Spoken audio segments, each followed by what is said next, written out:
Ano novo, ano novo. Hoje eu vou trazer os livros que eu menos curti de ler ano passado. Não vou dizer que os mais detestei, os livros que eu menos gostei, mas foram os que a experiência da leitura não foi tão legal assim quanto eu imaginava que seria. Se você caiu nesse vídeo aqui a primeira vez, prazer, meu nome é Letícia, ou Let, ou Books e Looks. Vem aqui pra se inscrever aqui no canal, me seguir nas outras redes sociais e na minha newsletter, que eu também tenho uma newsletter que eu vou tentar trazer de novo semanalmente. E sem mais delongas, vamos para os livros que eu menos gostei de ler este ano. O primeiro livro que eu vou trazer é A Palavra que Resta, do Stênio Gardel, que eu li pelo Clube do Livro Dicas e Dicas, né, não lembro o mês, que traz a história do Raimundo, que tem uma paixão e um amor super secreto ali, um relacionamento secreto, na verdade, pelo Cícero. Eles vivem esse amor intenso, só que ele é descoberto e eles têm que se separar abruptamente. Antes deles se separarem, o Cícero entrega para o Raimundo uma carta. Só que pelo Raimundo nunca ter tido a oportunidade de estudar, pois desde cedo ele teve que trabalhar pra ajudar a sustentar a família, ele nunca leu. Então ele passa 50 anos carregando aquela carta, que a gente não sabe o que tem escrito, que ele não sabe o que tem escrito. Aquela carta ali tem um peso, assim, e ele finalmente, depois de 50 anos, entra, né, numa escola pra adultos pra poder se alfabetizar, aprender a ler. Ele finalmente vai poder descobrir o conteúdo daquela carta, né? Então a gente acompanha ali o Raimundo nessa trajetória inteira dele, tudo que ele passou na vida dele, ele reprimindo a sua própria sexualidade, então ele se culpa muito por isso. Mas o que eu não gostei não foi a história em si, eu acho a história lindíssima, mas foi a forma como o Stênio, como ele estruturou a narrativa dele ali, a forma como, né, ele escreveu mesmo, né, a estrutura do texto do livro. Ele tem um estilo de escrita ali um pouco confusa, que mistura pensamento e fala, então você tem que, às vezes, ler mais de uma vez. Tem um vai e volta muito grande, então você tem que ficar muito atento. Então, foi só isso que eu não gostei, que tornou a experiência dessa leitura de uma história tão bonita um pouco chata. E também eu fiquei um pouco decepcionada, eu ouso dizer, como as coisas fecharam. Teve uma construção gigante ali ao longo do livro em torno disso, sabe? De uma coisa muito importante, de um elemento que tem muito peso. E a gente termina o livro e fica nessa expectativa. É Tolstói que fala, né? Pra que colocar uma arma na cena se você não vai usá-la? Ele botou a arma em todas as cenas e não usou. A arma foi jogada no rio, pra não dizer enfiada em outro lugar. Mas enfim, vou me manter polida. Eu dei 3 estrelas nele no Goodreads, porque realmente não foi um livro que eu detestei ler. Só realmente me incomodei com isso, dessa decepção, e com essa estrutura do texto.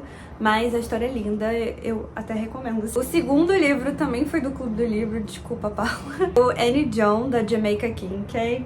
Ele é narrado em primeira pessoa pela própria Annie John. E a gente a acompanha desde a infância até ali o início da juventude dela como, né, uma jovem adulta, 18 anos, se eu não me engano. O fio condutor é muito a relação dela com a mãe dela. Como isso vai afetando a vida dela, como isso afeta as escolhas dela. Isso vai permeando e vai moldando ali ela de certa forma na vida dela, e como ela também vai amadurecendo a visão dela em relação à mãe, em relação aos pais, como ela vai perdendo aquele filtro da infância, sabe, que ela tem.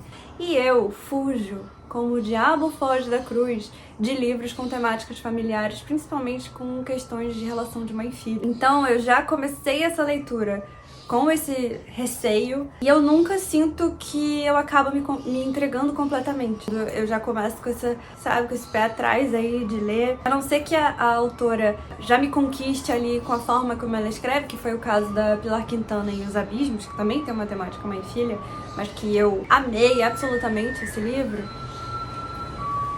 Tive problemas técnicos, mas já voltei. Não lembro onde eu parei, mas enfim, esse livro não rolou pra mim. Eu quero ler mais livros da autora, eu gostei da forma como ela escreve, eu gostei da história de vida da autora, que a gente conhece mais um pouquinho no Clube do Livro, mas esse livro não foi pra mim. Dei 2 estrelas no Goodreads e eu acho que foi a nota mais baixa que eu dei pra algum livro no Goodreads. O terceiro livro é Bartleby o Escrivão ou o Escrevente do Herman Melville, e é até difícil pra mim resumir sobre o que é o livro, porque até agora eu estou tentando entender qual é o significado, se é que existe algum significado. O livro conta a história desse advogado super grandão lá da Wall Street no século XIX, meados do século XIX, que contrata essa pessoa, esse homem, o Bartleby, pra ser um escrivão no escritório dele, junto com mais 2 outros rapazes. E aí o Bartleby até que se sai muito bem, ele é mais ágil que os outros, consegue fazer num tempo recorde, ele não é muito de falar, é caladão. Então ele vem, faz o trabalho dele e, né, terminou, acabou e tal. Até que um dia, o nosso advogado, que eu não lembro o nome, mas o nosso advogado vai lá, designa a próxima tarefa, né, ali do dia para o Bartleby, e ele simplesmente responde: prefiro não. Prefiro não. Bartleby, faz isso aqui. Prefiro não. E aí ele vai respondendo: prefiro não, é melhor não, não quero, enfim, pra tudo. E ele fica o dia inteiro sentado, olhando pra uma parede ou uma janela que dá pra parede, sem fazer nada. O advogado não sabe muito bem lidar com isso, enfrenta várias peripécias ali porque ele não sabe lidar. A gente também não tem que... Eu não sei o que eu faria no lugar do advogado. É justamente por isso que eu não sei se eu odeio o Bartleby, se eu odeio o advogado, se eu odeio o Herman Melville por ter escrito esse livro, ou se eu me odeio por ter lido esse livro. Mas uma coisa que é boa é porque eu adoro leituras que despertam esses sentimentos tão fortes nas pessoas. E eu realmente até agora não consigo entender o objetivo do livro. Não consegui, assim, extrair uma mensagem. Não consegui. É uma leitura que eu super pularia, entendeu? E eu não indico. Porque... Por quê? Entendeu? Então, prefiro não indicar. Pra finalizar esse vídeo, eu vou dar uma pequena roubadinha, porque eu não vou falar dos livros em si, eu vou falar mais da autora, dessa experiência de ler esta autora. Talvez eu cutuque num vespeiro, mas a autora é Annie Ernaux. Eu li 2 livros da autora no passado, que foi O Lugar e Paixão Simples. Paixão Simples, inclusive, eu falei no último vídeo de leituras de novembro, eu acho. Por mais que li com muita curiosidade essa autora, muita gente falando bem, muita gente me indicava, e eu ainda não consegui me conectar. Eu penso em Annie Ernaux, eu tenho essa sensação, sabe? Eu ainda não consegui acessar a autora de alguma forma. Gosto da maneira honesta e bem direta que ela escreve. Não sei se é pela temática dos livros que eu escolhi ler. Tenho vontade de continuar, né, testando alguns outros, mas não sei. Talvez eu leia os anos, talvez eu leia o acontecimento, mas ainda não me conectei, e é por isso que eu trouxe ela aqui como, né, esses 2 livros, no caso, como leituras que eu não curti muito fazer no ano, porque realmente ainda não...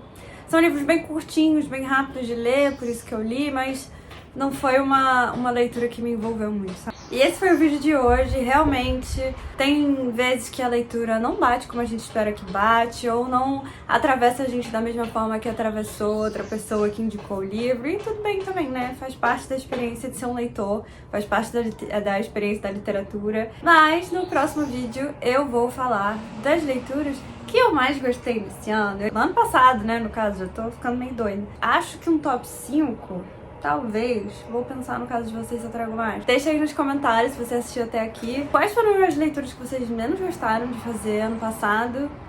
E se tem algum desses que vocês gostam muito e que eu não curti tanto, me explica porque vocês amam tanto, por favor. Eu adoro conversar sobre leituras e outros assuntos nos comentários. E é isso. Beijo, até o próximo vídeo.